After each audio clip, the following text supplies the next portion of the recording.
Most of us probably take at least a couple thousand steps a day, but all of those steps aren't in one direction or one level, right? We go up and down stairs, for example, and we may also go up and down hills. It's kind of the same thing with our voice when we speak English. There are ups and downs. My goal is to help you understand when and how our voice changes in pitch. The two most common intonation patterns are falling and rising intonation. In this lesson, we'll practice falling intonation in statements and in WH questions. Learn intonation patterns in English with Jennifer.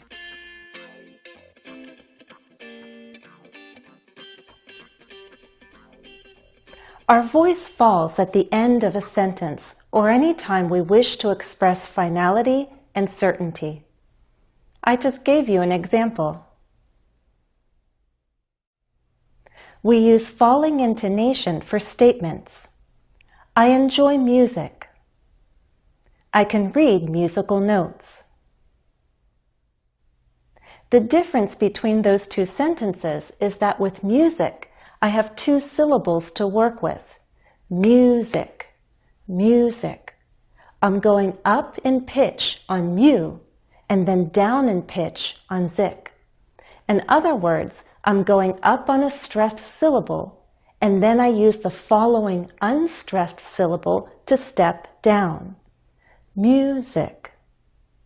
I have to go up a little first because if I want to come down, how can I jump down or step down if I'm already standing on the floor?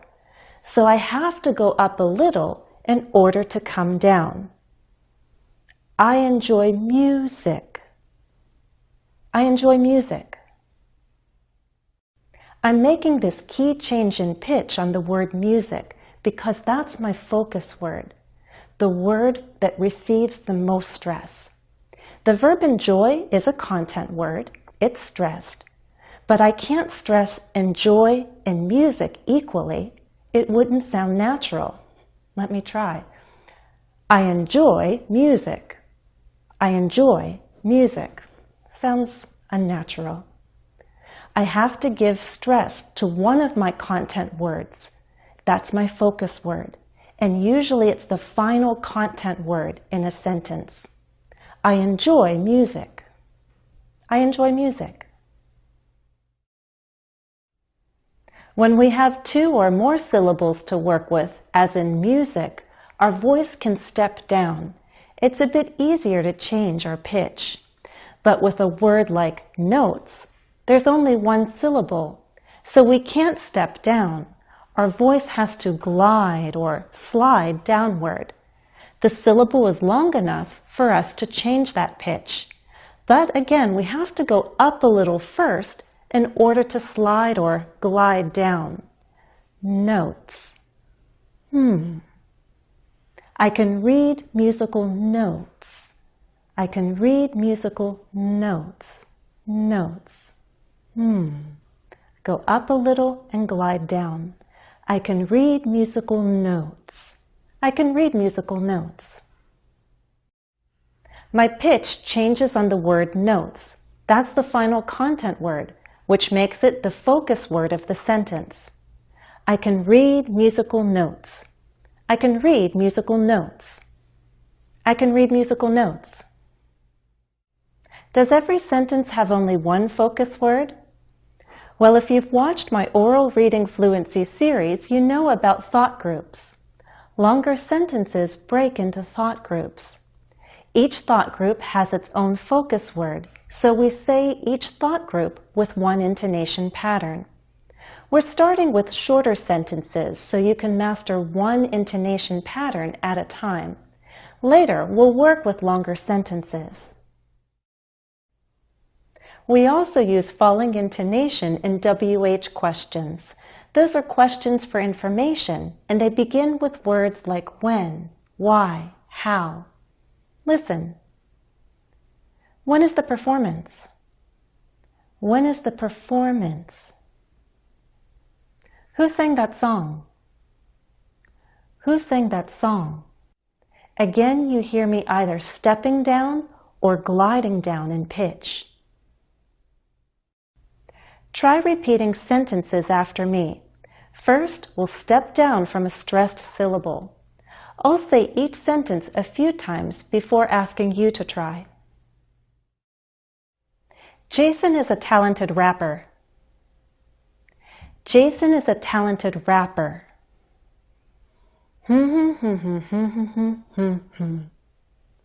Jason is a talented rapper.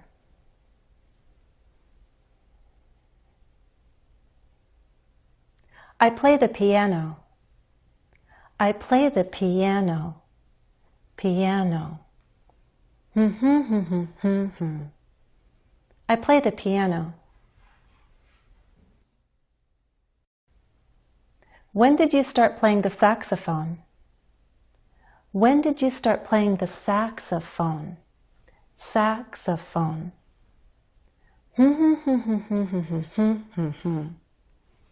When did you start playing the saxophone?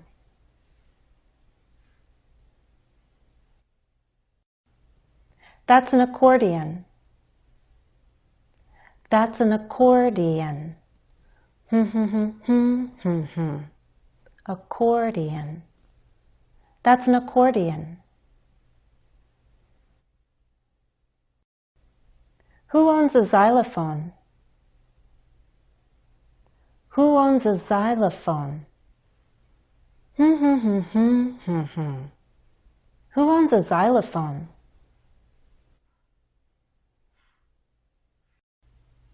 Now we'll glide down on a single stressed syllable. Who sang that song? Who sang that song? Who sang that song? I didn't know you played the guitar. I didn't know you played the guitar. I didn't know you played the guitar. Why is the music so loud? Why is the music so loud? Why is the music so loud?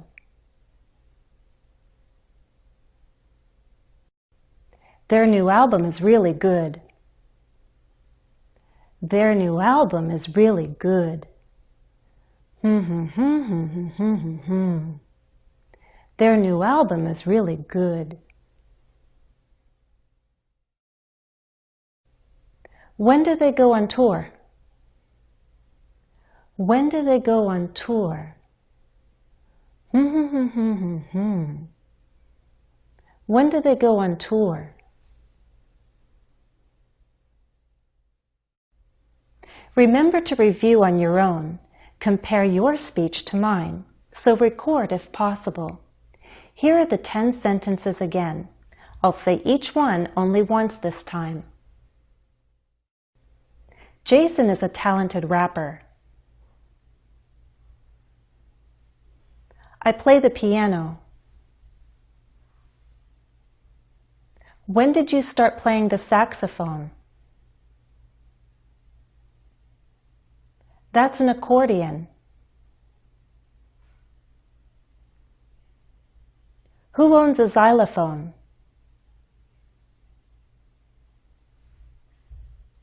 Who sang that song? I didn't know you played the guitar. Why is the music so loud? Their new album is really good. When do they go on tour? That's all for now. Thanks for watching and happy studies.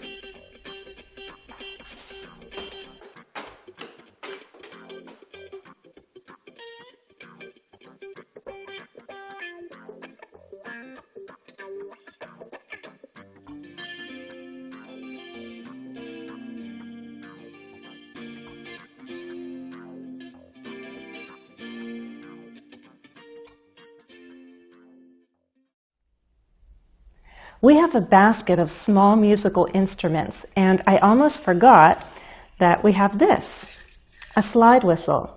Listen.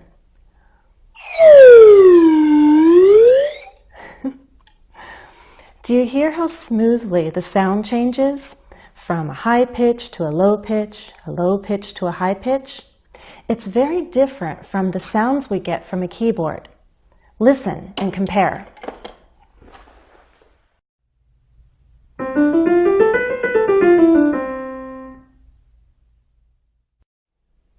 On a keyboard, it's more like stepping with our fingers, right? But with a slide whistle, the changes in pitch are more similar to gliding because it's very smooth.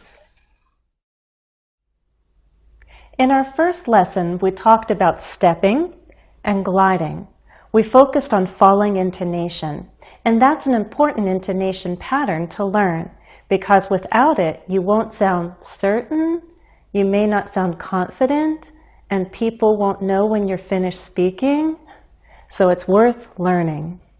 However, there are times when we need to make our voice rise in pitch, and that's what we're going to focus on now, rising intonation. Learn intonation patterns in English with Jennifer.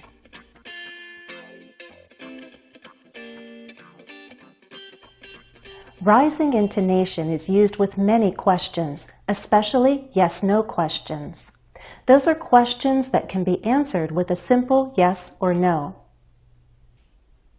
Are you coming? Can you help? As with falling intonation, rising intonation makes use of stepping and gliding. Step up when you have more than one syllable to work with. Coming? Are you coming? Each unstressed syllable after a stressed one is a chance to step up even higher in pitch. Are you coming?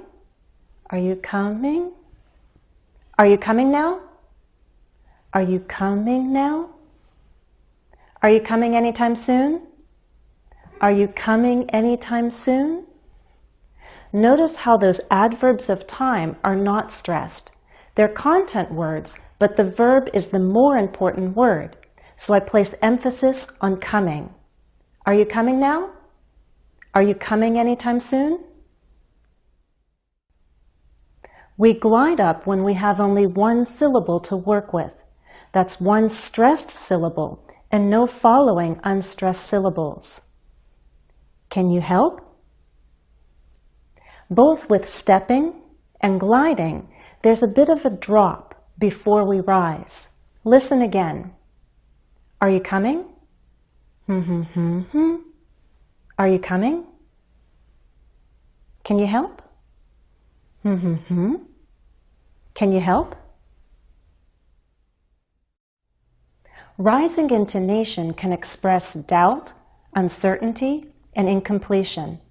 It's not a bad thing necessarily. In fact, rising intonation can be a helpful signal that we need an answer. Are you coming? I need confirmation, yes or no. Sometimes we use rising intonation to turn a basic statement into a question because we need confirmation. So grammatically, the sentence looks like a statement, but our voice signals our listener that we're asking a question. You said he's coming? He really did that? She came? A stronger rise can express more doubt or more uncertainty. Listen. You said he's coming? He really did that? She came? Similarly, we can repeat a WH question with rising intonation. We might do this because we didn't hear the answer the first time, or maybe we didn't believe the answer. Let me give you two examples. When is he coming? When is he coming? I ask my WH question the first time with falling intonation. When is he coming? I repeat it. When is he coming? I'm going up. I'm also changing my focus word. Instead of the final content word, I really want the basic information, when. So I change my focus word. It's now at the beginning, so I have more syllables to work with, and I can keep climbing to a higher pitch. When is he coming? Or when did you say he's coming? When did you say he's coming? If I use just the single word, one syllable, I glide. When? Here's our second example. Who said that? Who said that? Falling intonation the first time I ask the question.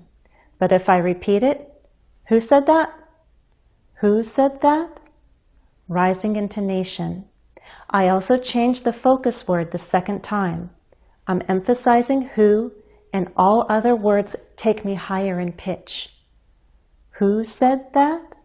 Who said that? If I only use the question word, I have one syllable, so I glide. Who? Try repeating after me. First, we'll step up from a stressed syllable.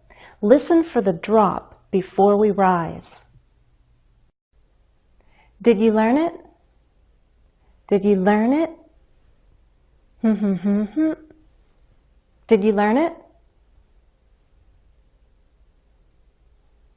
Will you play for me? Will you play for me?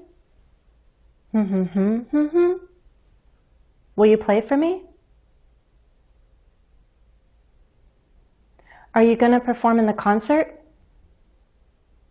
Are you going to perform in the concert? Are you going to perform in the concert? Do you have tickets? Do you have tickets? Do you have tickets? When does the concert begin? When does the concert begin? When does the concert begin?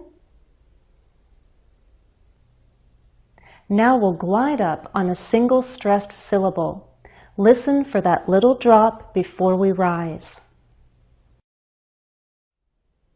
Have you ever heard them play live? Have you ever heard them play live? Have you ever heard them play live? Do you know how? Do you know how? Do you know how? Can we go? Can we go? Can we go? Did he say when? Did he say when? Did he say when? You didn't know? You didn't know? You didn't know? Remember to practice on your own. Compare your speech to mine. Here are the 10 model sentences again. I'll say each one once. Did you learn it?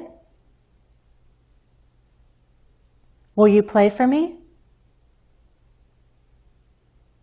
Are you going to perform in the concert? Do you have tickets? When does the concert begin? Have you ever heard them play live? Do you know how? Can we go? Did he say when? You didn't know? That's all for now. Thanks for watching and happy studies.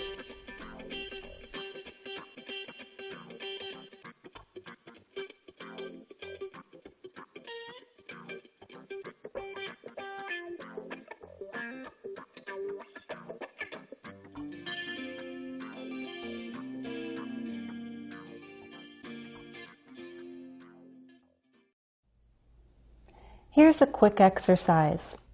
You ask someone for help. Could you help me? Could you help me? There are a few possible responses. Listen. What does each response express? Could you please help me? Yeah. Could you please help me? Yeah. Could you please help me? Yeah. All three times it's the same word, but the intonation communicates a different meaning, right? Yeah. This first response sounds certain. It uses falling intonation. Yeah. The second one is affirmative but with enthusiasm. It uses a rise-fall. It shows stronger emotion. The person's basically saying, yeah, I'd be happy to. Yeah. That last response sounds hesitant because it uses a fall-rise. The person's basically saying, yeah, but I need to know exactly what you want first. I'll probably agree, maybe, but tell me more. Yeah. In this lesson, we'll review and practice fall-rise intonation, and we'll begin to consider some differences between formal and informal intonation. Learn intonation patterns in English with Jennifer.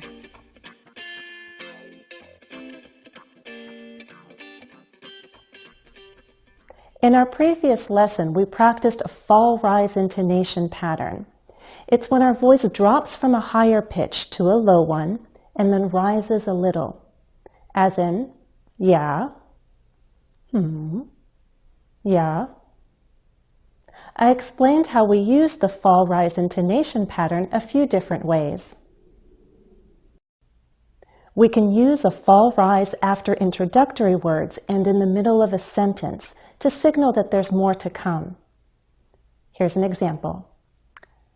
When you need help, who can you turn to? When you need help, who can you turn to? Help. When you need help, who can you turn to? We can use a fall-rise intonation pattern in lists as an alternative to rising intonation. Here's an example. We can count on family, friends, and even neighbors. Family, friends, and even neighbors. And we can use a fall rise when we're counting, perhaps to sound more certain or more authoritative, as in 1, 2, 3, 4, and 5. 1, 2, 3, 4, and 5. I've also mentioned that we can use a fall rise to suggest hesitancy for some reason. Many speakers use a fall rise on the word well, as in, well, let me think. Well, let me think. You try the fall rise pattern. Repeat after me. We'll use a fall rise to sound hesitant. No, not really. No, not really. No, not really. Well, I'm not sure. Well, I'm not sure. Well, I'm not sure.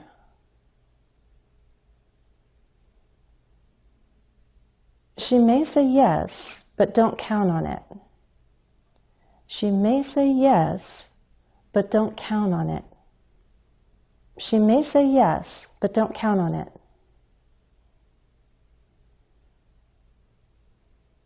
That's true, but it's not always the case. That's true, but it's not always the case. That's true, but it's not always the case.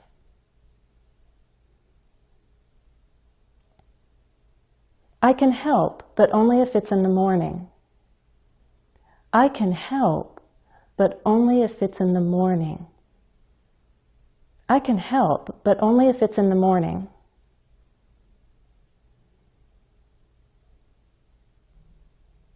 Here's a new use. You might also hear fall-rise intonation in polite speech. Compare two introductions. Imagine I'm your tour guide. Listen. Hi, I'm Jennifer and I'll be your tour guide. Hello, I'm Jennifer and I'll be your tour guide. The two introductions were similar but different. Which one sounded more polite, more formal? The second one. Which one used a fall-rise intonation pattern? The second one. Listen again. I said, Hi, I'm Jennifer and I'll be your tour guide. Hi, rise, fall. I'm Jennifer, little rise, low rise, and I'll be your tour guide, falling intonation. The second time I said, hello, fall rise. I'm Jennifer, fall rise, I'm Jennifer, and I'll be your tour guide, falling. So both the rise and the fall rise suggest that there's more to come, and I end with falling intonation. Now you try the fall rise pattern to sound more polite. Repeat after me. Hello. Hello.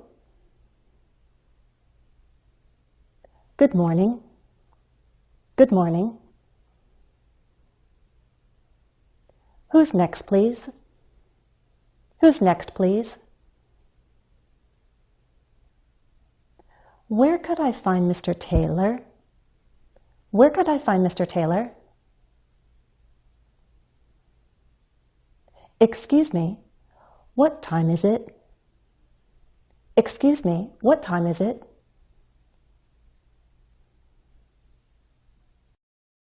We'll end with a special exercise.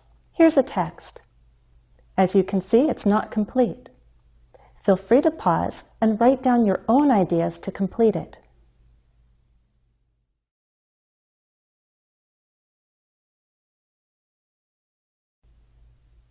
Now I'll read the text with my own word choices.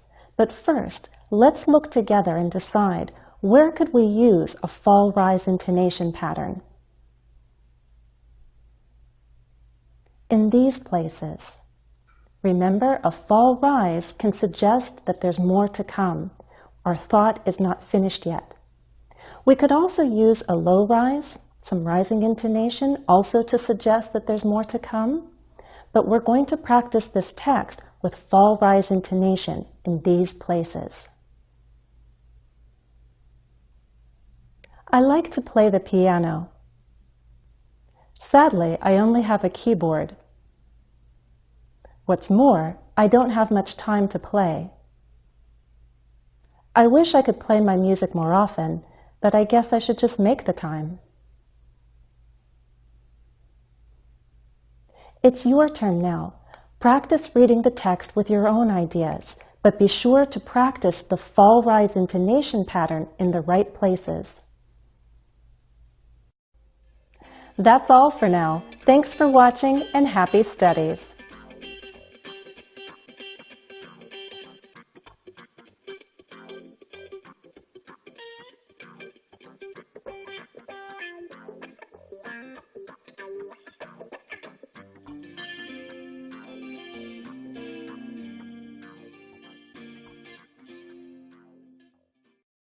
Hi, today I'm going to talk about intonation. And what is intonation? Intonation is the name given to the different levels of the pitch. And what is the pitch? The pitch is the different levels of our voice. They are divided into three parts. The first part is the level 1, the pitch number 1, the low, The second one is the standard, and finally we have the third. It's the high intonation. Pattern 1. Rising intonation. Rising intonation is usually found in just no questions. Just no questions with auxiliaries, modal verbs, in initial positions. Look at the board. In the drawing, we can appreciate a zigzag arrow and a number 2 and a number 3. The number 2 is the standard level, and the number 3 the rising or the high level. There on board, on the whole board, we have 3 examples. I've written 3 examples.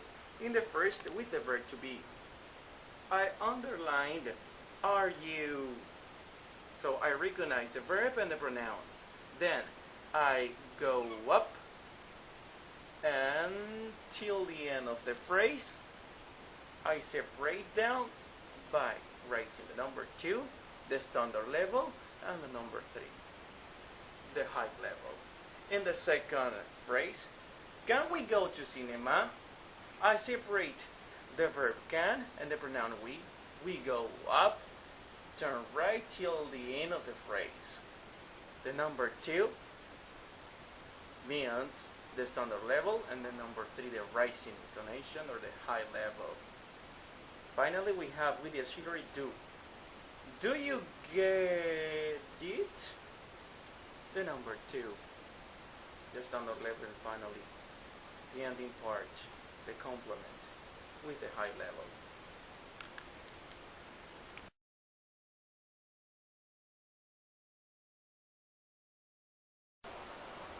Rising, falling intonation.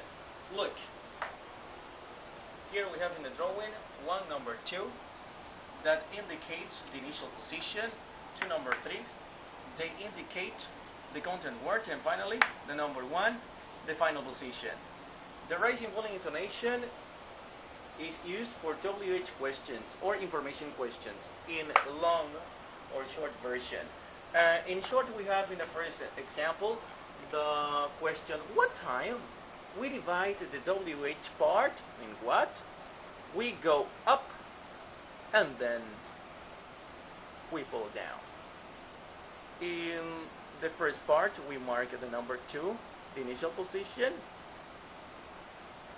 and the number 3, we rise our voice and we fall.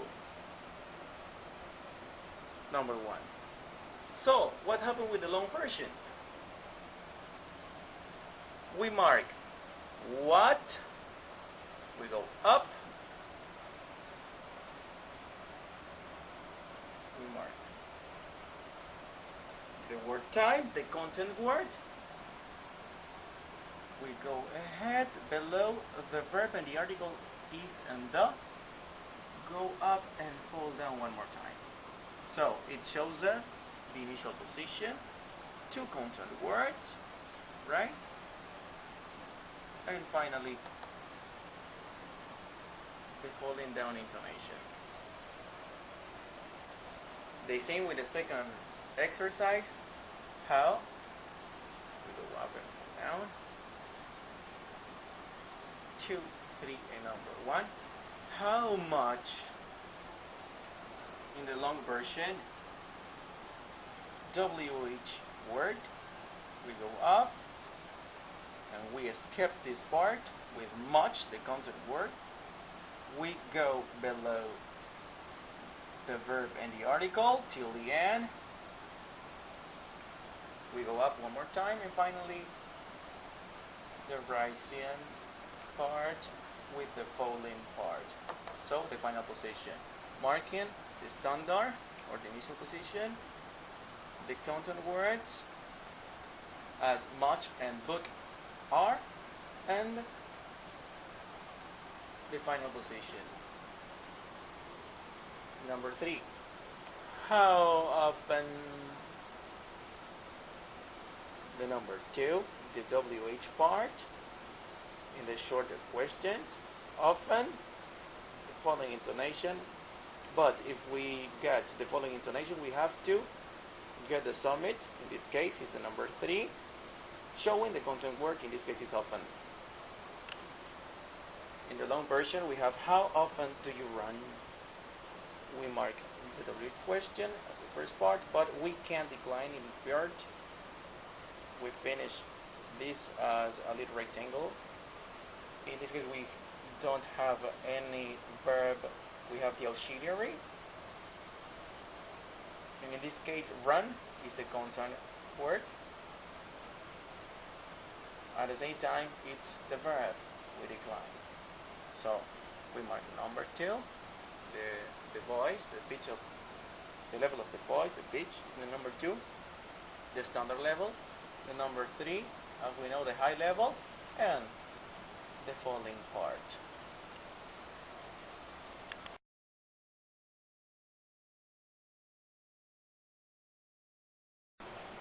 Rising and falling intonation for short, positive and negative phrases or sentences. Look first. We change the intonation. The number 2 shows up the standard level, the number 3 the high level, and the number 1 the low level. In positive, in the first example we have I cook. So I cook. The standard level, the high level, and the low level. But in negative, we do I go up,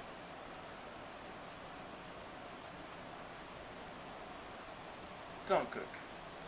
So number 2 the standard level, the high level, and the low level. And the second, Victor jumps. Victor go up, falling intonation. Number 2 the standard.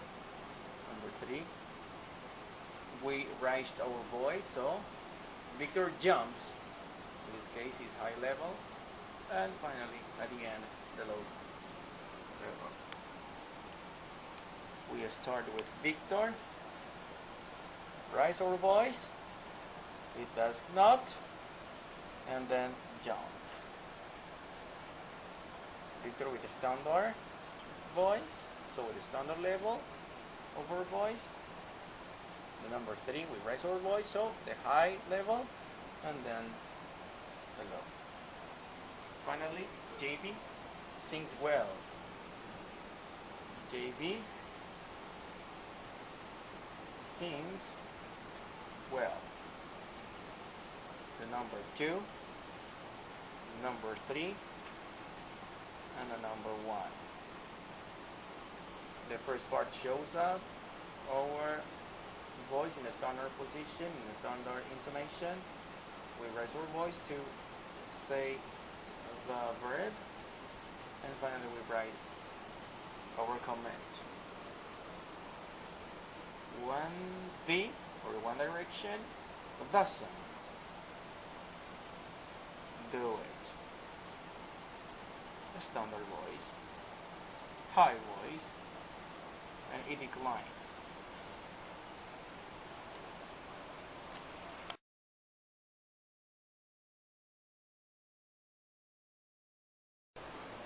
Rising and falling intonation for long positive and negative phrases. Look, here we have the standard level, the high level, 2 high levels, and 1 low level. Okay, in the first, the positive, the first long phrase is he destroyed the poison. Pay attention on my pronunciation. He destroyed the poison. So we can recognize that the level of my voice is standard till he destroyed the poison, till this. Then I go up, he destroyed, till this, the poison. I raise my voice one more time, and poison. In this part is when my voice declines. Okay, so it's obviously the low, the standard level. It is when I raise my voice, the high level, and finally it destroyed the poison. Number 3. For the next, he didn't destroy the poison. Remember, the whole word didn't destroy the poison. So the number 1, the number 3 in didn't, and number 3 one more time in poison, and the decline part, the falling part, and the final. This city is old. So we have this city is old.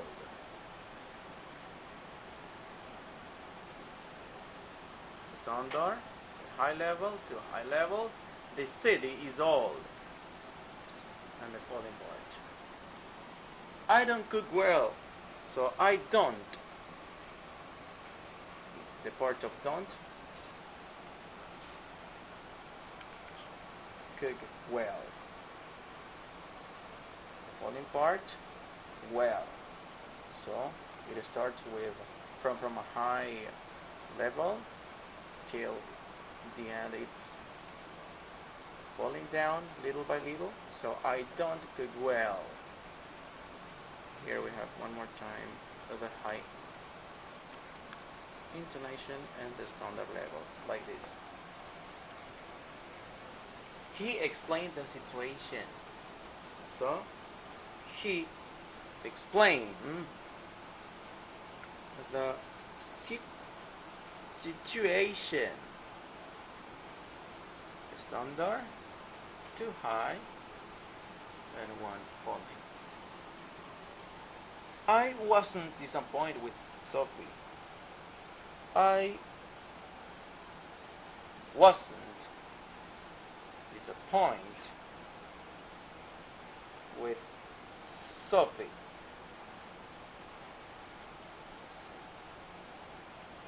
Number 2, number 3, to number 3, and Sophie at the end of our phrase.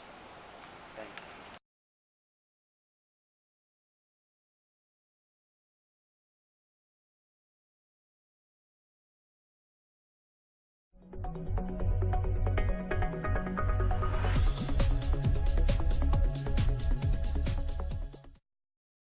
Let's talk about intonation. Intonation is the going up and down of your voice, the rising and the falling. This is also called pitch. For example, if I say, all right, I can say this as a statement, and I can say, all right, all right. My pitch goes down at the end for a statement, all right. Now, if this is a question, I would say it differently. The word right, the pitch would go up. All right? Listen to the difference again. All right. All right? One is falling intonation and one is rising intonation. Let's try falling intonation and rising intonation on another word. The word hello. There are 2 different ways we can say hello. I can say hello, falling intonation, hello, nice to meet you. Or I can make the rising intonation, and when I answer the phone, I can say hello. So the pitch goes up. Hello, who's calling? Or hello, nice to meet you. If you're using the wrong intonation, people may be confused about what you're trying to say, and they may misunderstand you or just get the wrong impression. You may sound nervous or insecure and unsure of yourself if your intonation is going up at the end rather than down in statements. So let's practice the falling intonation by saying some very simple sentences that are statements. And remember, a statement is not a question. After we do this, we will learn some rules for intonation with questions. And with questions, sometimes the intonation rises, but not always. Sometimes it goes down, depending on what kind of question it is. But first, let's practice the falling intonation of simple sentences. I like it. Repeat after me. I like it. Have a nice day. My name is Bob. It's cold outside. I'm tired. I'm hungry. I'm hungry because I haven't eaten all day. Don't confuse stress and intonation. We have learned that for stress, we jump up on the keyword, but then intonation is when you jump up, how you do it. For example, if I say, have a nice day, I'm still going to emphasize the word day, but I'm not going to make my pitch go up. I'm not going to say, have a nice day. I'm going to say, have a nice day. Have a nice day. So my voice is still going down, even though I'm stressing the word. The pitch is still down. Very important. All right, let's practice a few more statements. Think of some things that you're feeling right now. I feel good. I'm feeling happy. Today is Monday. I'm going to go to work soon. All right, make some simple sentences, making sure that your voice goes down at the end, that your pitch goes down. Now, let's learn the rules for intonation for questions. We can have either rising or falling intonation when we're making questions, depending on what kind of question it is. There are two different kinds of questions. There are yes-no questions, and there are WH questions. Yes-no questions can be answered by either a yes or a no. For example, are you happy? That's a yes-no question because I can say yes or I can say no. With yes-no questions, the intonation goes up. Are you happy? WH questions are questions that begin with words that have a W and H in them. For example, when, where, why, what, how, and how has a WH as well. These cannot be answered by yes or no. If I say, what's your name? You can't say yes. WH questions have falling intonation. How are you? We don't say, how are you? We say, how are you? I'm fine. Let's practice some more WH questions with falling intonation. How old are you? One more time. How old are you? Where do you live? What do you do? Where were you born?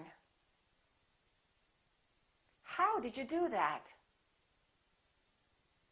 Now, let's practice some questions which are yes-no questions. Remember, intonation goes up. Are you hungry? Did you eat? Did he go? Did you like it? Did you call me?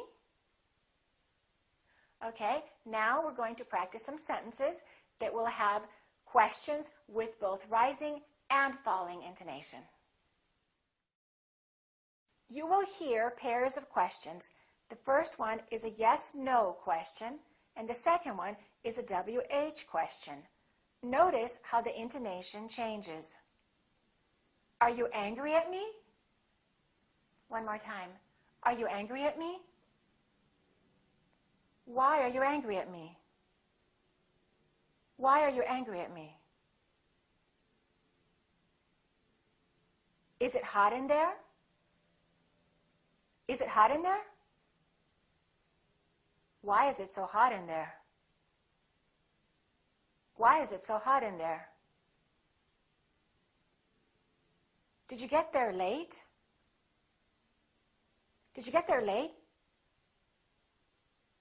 Why did you get there late? Why did you get there late? Have you been to New York? Have you been to New York? How many times have you been to New York? How many times have you been to New York? Did it start? Did it start? What time did it start? What time did it start? Remember, for statements, we use a falling intonation. For yes-no questions, we use a rising intonation. And for WH questions, we use a falling intonation as well.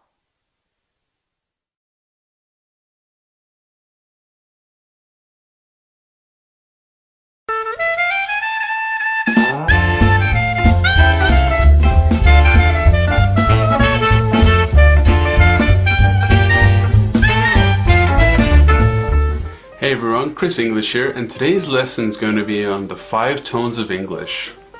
Now, English is not a tonal language, not like Mandarin, Chinese, Vietnamese, or other languages like this. However, it is a language that uses tone to give extra meaning to our sentences. What I mean by this is that the way our voice changes in direction often changes the meaning of the sentence, even if the words are the exact same. To give an example of this, I'm going to say just the words, "it's good," in 5 different ways, and you'll be able to hear 5 different meanings. So here we go. It's good. It's good. It's good. It's good. It's good. Now, of course, my facial expression changes to make these tones. However, I'm sure that you would have heard some different meanings there. So what happened there? What was the difference in my voice there? Well, the 5 tones are like this. Tone 1 is a down tone. Just like how my voice did, a down tone. At the end of my sentence, my voice goes down, like this. We use it for giving information, but we also use it for most WH questions as well. Now, I'm sure that your teacher or textbook or something like this has told you that questions in English are always an uptone. However, that's not true. Think about how you hear a native speaker say, "How are you?" "What's your name?" We don't go with an uptone. If we go with an uptone, we "How are you?" "What's your name?" It doesn't sound very natural. Tone 2 is for yes or no questions. It's also for another variety of talk, which is called uptalk. Uptalk is when people rise at the end of the sentence to say that they have more to say. So I'm sure that you may have heard English speakers talking like this. "So my name's Chris, I live in Sydney, I'm a teacher," things like this. This is called uptalk, where they're giving a statement, but they're actually rising on the end to say that they have more to say, more to add. Tone 3 is a cross. And for tone 3, we mostly use it for lists, and we also use it for short phrases. So in a list, I might say, "I'm going to the store to buy some milk, cheese, eggs, butter," like this. It's just going across, it's not going down. If it went down, it would sound like eggs, milk, cheese, butter.